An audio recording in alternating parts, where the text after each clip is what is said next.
সামনে বাংলাদেশে আমাদের জন্য ভয়াবহ সে আরেকটা সিপাহী বিপ্লবের করুণ প্রতি অপেক্ষা করছে। আপনারা অনেকে ভাবতেছেন এইটাও কি সম্ভব? জামাতের ভাইয়েরা অনেকে বুঝে না, বলে কি করে সম্ভব? মনে করাই দেই, শহীদ নিজামী মুজাহিদ সাহেবেরা মন্ত্রী হিসাবে সর্বশেষ যখন সম্ভবত 2006 বা 2007 মন্ত্রী ছিলেন, বলেন তো তার কয় বছর পর তাদেরকে ফাঁসি দেওয়া হইল? 10 বছরও লাগে নাই। রানিং ফুল মন্ত্রী ছিল, লক্ষ লক্ষ মানুষ তাদের সাথে ছিল, তাদের মন্ত্রণালয়ে একটা পয়সার দুর্নীতি বের করতে পারে নাই। 10 বছরের মধ্যে মন্ত্রিত্বের পর তাদেরকে ফাঁসি দেওয়া শুধু হয় নাই, তাদের সন্তানরা তাদের জানাজাটা পর্যন্ত পড়তে পারে নাই। সংখ্যা দিয়ে হয় না ভাই, কোটি কোটি মানুষ দিয়ে সবকিছু হয় না।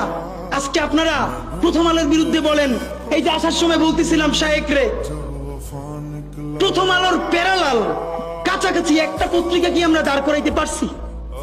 অনেকে বলে আমার দেশের কথা, আজকে শুধু বলি, পরশু জানলাম প্রথম আলোর 10 ভাগের 1 ভাগ বিনিয়োগ এবং আর্থিক সংগতি আমার দেশের নাই।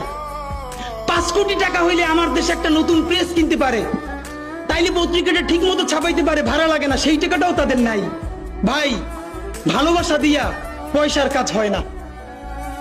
50,000 টাকা যে এই লোকটার স্যালারি, এই কাজ যদি 20,000 টাকা দিয়ে করাইতে চান, কোনদিন 50,000 টাকা রিপোর্ট এবং স্কিল আপনি পাবেন না।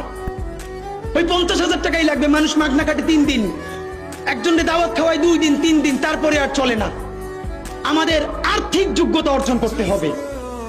আমাদের অনেকগুলো প্রতিষ্ঠান লাগবে, একটা প্রতিষ্ঠান না। আমাদের ভাইদের সমস্যা কি জানেন? সে আজকে যদি হাটাজারি মাদ্রাসা দিয়ে কেউ একটা পত্রিকা বার করে, সেই পত্রিকাটাও সে জাতীয় মূলধারা বানাবে না, দেবে দৈনিক হাটাজারি সে বানাবে। মানে কোনো না কোনো ঘুরে ফিরা তার চিন্তায়, মননে, মগজে প্রথমে হয়তো হাটাজারি, সর্বোচ্চ বড় হইলে হেফাজত, এরপরে সর্বোচ্চ বড় হইলে বাংলাদেশের শুধু মুসলমান। ভাইরা, এই মুসলমানের বাইরের যে জনগোষ্ঠী, সেটা কি আপনার না? আপনি ভাবেন এই দেশের আপনি প্রধানমন্ত্রী, তারপরে ভাবেন আপনার জনগোষ্ঠী কারা, আপনি সেরকম চিন্তা করেন।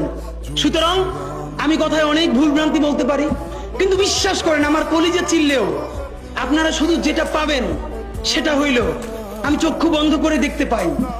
আমরা যদি যোগ্যতা নিয়ে 5-10 বছরের মধ্যে দাঁড়াইতে না পারি, এই ভিডিও, এই ছবি, এই শহীদ পরিবার, এই আহত, এদের জীবন তো শেষ। এদের পরবর্তী জেনারেশনকে পর্যন্ত কি ভয়ানক গণহত্যার শিকার হইতে হবে আমরা চিন্তাও করতে পারতেছি না। সুতরাং বাংলাদেশের স্বাধীনতার সার্বভৌমত্ব, বাংলাদেশের ইসলাম এবং মুসলমানকে বাঁচাইতে হইলে আমাদেরকে তুমুল যোগ্যতা অর্জন করতে হবে। এই মাদ্রাসা শিক্ষিত জনগোষ্ঠীর মধ্যে হাজার হাজার ছেলে লাগবে যারা সিএনএ